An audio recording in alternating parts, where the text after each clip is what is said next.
지난 16일이었습니다. 대통령이 나서서 LH 한국주택공사 직원들의 투기 의혹과 관련해 국민들께 죄송하다는 담화문을 발표하였습니다. 공기업 중에서도 서민들의 주택을 공급하는 공공기관인 한국주택공사 직원들이 자신들의 배를 불리기 위해 신도시 후보 지역의 내부 정보를 이용하여 그곳의 땅을 집중적으로 사들여 적게는 수십억, 많게는 100억이 넘는 이익을 취한 사실이 알려지자 전 국민이 분노하였고 여론은 들끓었습니다. 심지어는 LH에 들어가면 걔도 30억은 번다는 이야기가 있더라고요. 그냥 들어가면 기본적으로 집 몇 채씩은 다 들고 나온다는 게 LH공사라고 하더라고요. 각종 규제로 국민들에게는 부동산 투기를 절대로 하면 안 된다라고 강조하던 현 정부는 이 일로 인해 지지율이 역대 최하로 떨어지는 일을 경험하고 말았습니다. 공공의 이익을 추구하고 그를 위해 일해야 할 사람이 자신의 배를 불리는 것을 우리는 사리사욕을 채운다라고 합니다. 사리사욕을 채우는 일은 동서고금을 막론하고 사람이 사는 곳이라면 늘 있어 왔고 이것을 어떻게 근절시키느냐에 따라 백성들의 삶의 질이 달라질 수 있었습니다. 그래서 태평성대를 누렸던 시기의 왕들은 주변 신하들부터 잘 다스렸다라는 것을 우리는 알 수 있습니다. 이는 사사들의 시대에도 마찬가지였습니다. 온니엘과 드보라와 같이 하나님께서 세우신 사사들이 자신의 직분을 잘 감당했을 때 백성들은 태평성대를 누렸고 하나님이 주시는 샬롬을 경험할 수 있었습니다. 그러나 사사들이 하나님의 의도와는 다르게 자신의 욕망을 이루는 도구로 그 직분을 사용했을 때 백성들의 삶은 점점 피폐해져 갔고 또한 하나님이 주시는 그 샬롬의 시기도 점점 줄어들었습니다. 사사들이 백성들을 외세로부터 구원해주고 백성들 간의 일을 판결해주는 역할을 할 때에는 평화시대가 왔지만 사사들이 백성들 위에 군림하여 왕같이 행동하고 실제로 그와 같은 삶을 살기 시작했을 때는 백성들에게 샬롬이 점점 사라지기 시작했습니다. 기도원부터 시작된 직분의 사유화는 왕과 다름없는 권력을 자기의 자식들에게 승계하는 데까지 이르렀습니다. 오늘날로 보자면 이런 거죠. 대형교회 목사님들이 교회를 자식들에게 물려주는 것, 이 정도로 보시면 될 것 같아요. 오늘 말씀에서는 소사사 3명이 한 번에 등장합니다. 그런데 3명 치고는 그 분량이 상당히 적습니다. 이들이 한 일이 없어서가 아니라 이들이 한 일이 거의 비슷했다라고 보면 될 것 같습니다. 오늘 3명의 사사들이 어떤 면에서 비슷한지 살펴보고 우리의 삶의 모습과는 어떠한 차이가 있는지 알아보는 시간이 되었으면 좋겠습니다.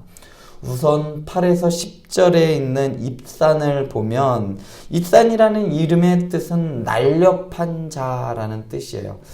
제가 이래봬도 상당히 날렵했습니다. 오재미를 하면 마지막까지 제가 살아남을 정도로 엄청났었거든요. 피구도 통키 못지않게 했었습니다. 지금은 장담하지 못했지만 아마도 입산이라는 사람도 요즘 태어났다면 피구를 상당히 잘했을 것 같아요. 아주 날렵한 자라는 이름을 갖고 있었습니다. 그가 베들레헴에서 이스라엘의 사사가 됩니다. 여기서 베들레헴은 우리가 알고 있는 다윗과 예수님이 태어나신 그 베들레헴은 아닙니다. 갈릴리 지역의 스불론 지파에 배당된 베들레헴 지역이 따로 또 있었습니다. 이곳에서 입산이 30명의 아들과 30명의 딸을 두었습니다. 아들과 딸이 30명이 되기 위해서는 많은 부인을 두었다는 의미입니다. 한 부인에게서 날 수도 있지 않을까요? 큰일 납니다. 기드온부터 시작된 왕같은 사사의 모습이 점점 더 강화되고 있음을 우리는 알 수 있습니다. 또한 이전에는 아들의 수만 알려주었던 사사기 기자가 딸이 30명이었다라는 것을 언급한 것은 아버지의 잘못된 소원으로 허무한 삶을 살다간 입다의 딸과 묘한 대조를 이루고 있습니다. 딸의 죽음으로 집안의 대가 끊긴 입다와는 다르게 입사는 아들뿐만 아니라 딸도 30명이나 되고 집안이 아주 번성한 것을 알 수 있습니다. 그런데 특이한 것은 입산이 그의 딸들을 밖으로 시집 보냈다는 점이에요. 어디를 밖이라고 할까요? 집 밖이라고 하지는 않겠죠. 여기서 집 밖이라는 의미는 누가 봐도 이것은 이방 민족을 의미합니다. 그러니까 입사는 자신들의 딸을 이방인과 결혼을 시켰다라는 의미입니다. 왜 그랬을까요? 전에도 한번 말씀드렸듯이 당시 여자들은 자신의 결혼의 상대를 자기가 스스로 선택할 수가 없었습니다. 대부분 이제 거의 한 99.99%는 예외도 있긴 하더라고요. 문헌에 보면 1명 정도 나타나긴 해요. 자기가 남자를 고른 경우가. 그렇지만 나머지 경우 99.999% 나머지 대부분의 여자들은 정략적으로 결혼을 할 수밖에 없었습니다.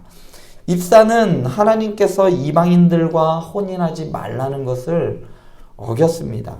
사사기 3장 6절을 보면 그들의 딸을 맞아 아내로 삼으며 자기 딸들을 그들의 아들들에게 주고 또 그들의 신을 섬겼다라고 말할 때 이방인과 혼인한다는 것은 그들의 우상을 섬기게 되는 것이고 결국 이스라엘 안으로 우상들이 들어오게 되기 때문에 하나님께서는 절대적으로 막으셨습니다. 그러니까 예수 믿지 않는 사람들과 절대로 결혼시키지 말라는 말씀이에요. 그런데 입사는 자녀들에게 왜 정략 결혼을 시켰을까요? 그는 정략 결혼을 통해 자신의 권력을 강화하려고 했습니다. 이런 입산의 모습이 세상의 눈으로 볼 때는 아주 정치적으로 수완이 좋다고 평가될지도 모릅니다. 아주 능력 있는 것으로 보일 수 있어요. 어떻게 보면요, 이런 거예요. 아주 요새 정략 결혼을 하는 사람들은 아주 잘 사는 사람들만 정략 결혼을 해요. 대기업 총수들, 그런 집안들끼리 정략 결혼을 합니다. 이때도 마찬가지예요. 거의 왕들, 아주 귀족들만 서로 간에 할 수 있지 아무나 그 집 딸 우리에게 주십시오라고 할 수가 없었습니다. 이렇게 어떻게 보면 여러 부족들과 정략 결혼을 통해서 외세의 침략을 억제시키는 역할을 하는 것은 물론이고 그들과 교역을 통해서 경제적인 이익을 얻을 수 있었기 때문에 군사적으로나 경제적으로나 정치적으로나 아주 현명한 선택처럼 보입니다. 그런데 신앙의 눈으로 보았을 때 하나님을 의지하지 않고 이방인이든 아니든 상관없이 자신에게 이익을 준다면 주저하지 않고 그들과 사돈맞는 것을 마다하지 않았다는 겁니다. 자신의 정치적 수단으로 나라를 통치하려는 모습은 이방인의 생각과 이방인들의 방법이기 때문입니다. 이러한 경계를 넘는 혼인에 관한 언급 이후에 이제 앞으로 살펴보게 될 삼손의 이야기에서 삼손은 그 경계를 넘어 이방인 여인을 부인으로 얻는 장면이 너무나도 적나라하게 나타난다는 것은 우리에게 시사하는 바가 큽니다. 뿐만 아니라 아들들을 위해서 밖에서 여자 30명을 데리고 온 것은 사실상 더 큰 문제가 있어요. 딸들이야 보내면 그만이지만 아들들은 며느리를 데리고 옵니다. 그들이 30명의 며느리가 가지고 온 각양각색의 우상들은 입산의 가정을 어떻게 변화시킬지 우리는 솔로몬의 경우를 보아 충분히 예측할 수 있습니다. 안정된 공동체를 이루기 위해 딸들을 각기 다른 집으로 시집 보내고 며느리들을 다른 집에서 데려왔다는 것을 통해 그가 얼마나 나라를 안정시키기 위해 노력했던 인물인지 우리는 알 수 있습니다. 물론 이로 인해 자신의 권력도 든든히 하는 효과를 기대했을 수 있습니다. 그러나 하나님의 평가는 아주 냉담합니다. 이스라엘을 위해 비록 정치적으로 안정을 취하려고 정략적인 판단은 어쩔 수 없이 했다라고 할 수도 있겠지만 결국 하나님의 관점에서 입사는 자신들을 결혼시킨 것, 자신의 정치적인 입지를 다지기 위한 그런 정략 결혼한 것이 그가 한 전부예요. 사사가 그런 일을 하는 사람입니까? 입다와 마찬가지로 입산의 사사로서의 기간은 7년입니다. 앞으로의 사사들보다 급격히 짧아졌다라는 것을 알 수 있습니다. 그 뒤를 이어 엘론이 사사가 되었는데 그는 이스라엘을 10년 동안 다스렸다라고 기술되어 있고, 그리고 바로 스불론 사람 엘론이 죽어서 스불론 땅 아얄론에 장사되었다고 사사기 기자는 말하고 있습니다. 엘론이 어떠한 일을 했는지 입산보다 더 간략하게 이거 무슨 얘기를 한 거야? 보면 얜 뭐야? 라고 생각할 만큼 너무나도 쉽게 너무나도 짧게 기술되어 있습니다. 왜 그럴까요? 한번 생각해 보았습니다. 이에 대하여 김서택 목사님이 이렇게 이야기합니다. 이하 동문이다 라고 말합니다.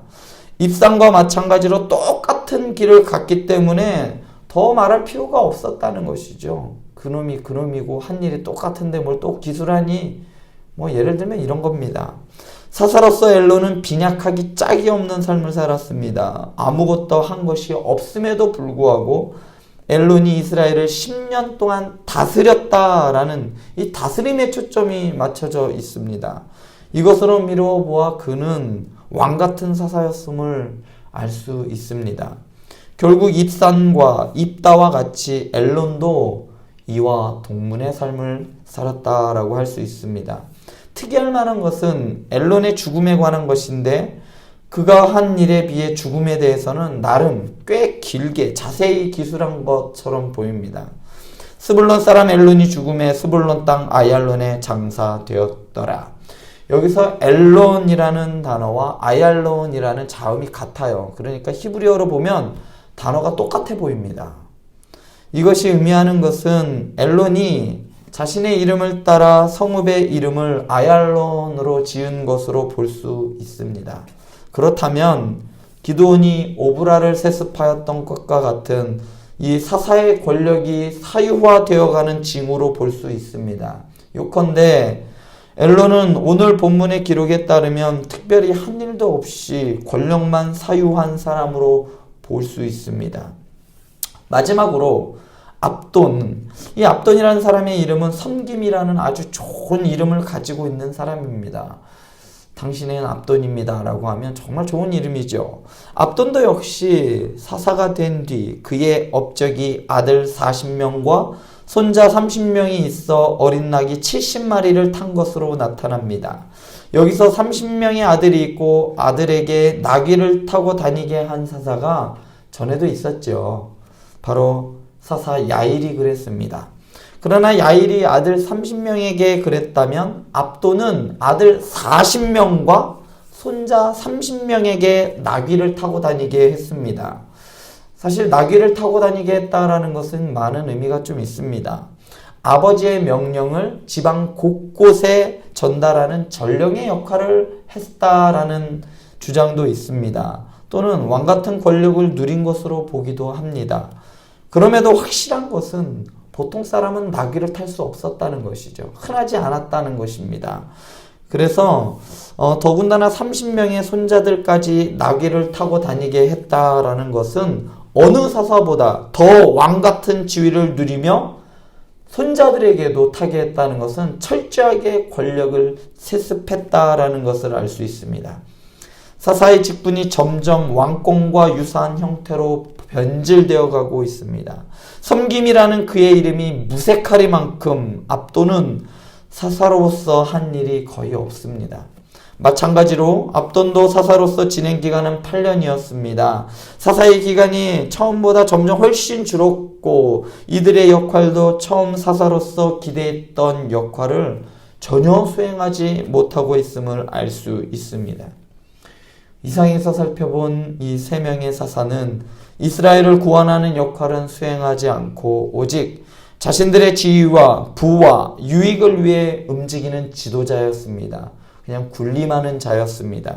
예전에 나왔던 야일의 경우와 함께 이들의 특징을 살펴보면 무엇보다 사사들의 가문의 규모가 더 커지는 것을 알 수 있습니다. 왕가를 이루고 있는 것이죠. 야일은 그의 아들만 언급된 반면 입사는 자녀들의 결혼 정보까지 포함해 3대가 암시되며 압돈도 아들과 손자까지 3대가 아주 명시적으로 언급되어 있습니다. 뿐만 아니라 아버지의 이름까지 언급되고 아들과 딸들의 숫자가 이전보다 급격하게 늘어난 것을 통해 점점 왕조의 형태를 띄어가고 있는 것을 알 수 있습니다.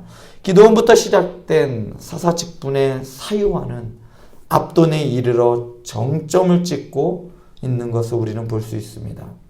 앞서 LH 직원들의 사리 사욕을 채우기 위해 벌인 일들은 결국 그들의 목을 조이고 있는 형국입니다.